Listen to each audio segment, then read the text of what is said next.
প্রাচীন ভারতবর্ষ তো বটেই, তামাম দুনিয়ার শ্রেষ্ঠ শাসকদের মধ্যে যিনি অন্যতম ছিলেন তিনি হর্ষবর্ধন।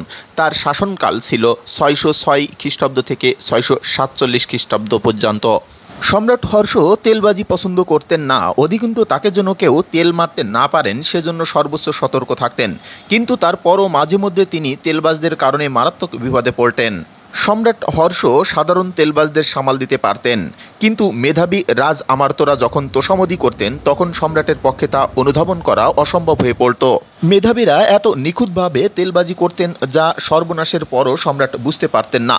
এসব মেধাবী তেলবাজের মধ্যে সবচেয়ে চতুর এবং দক্ষ তেলবাজ ছিলেন সম্রাটের সভাকবি বাণভট্ট।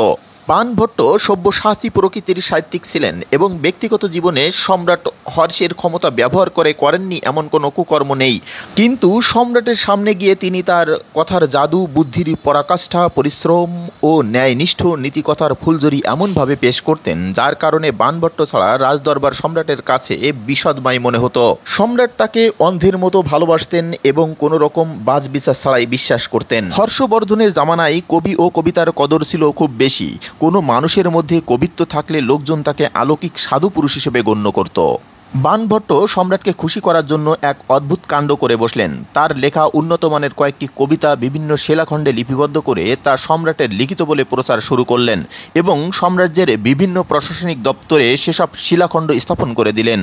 সম্রাট হর্ষবর্ধন বাণভট্টের উপরোক্ত কর্মকাণ্ড সম্পর্কে কিছুই জানতেন না। ইতিমধ্যে সারা রাজ্যে সম্রাটের কাব্য প্রতিভা নিয়ে হইচই পড়ে গেল।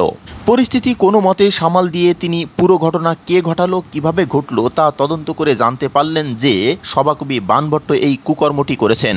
তিনি প্রকাশ্য দরবারে বাণভট্টকে ভর্ৎসনা করলেন, দরবার থেকে তাকে সাময়িক বহিষ্কার করলেন।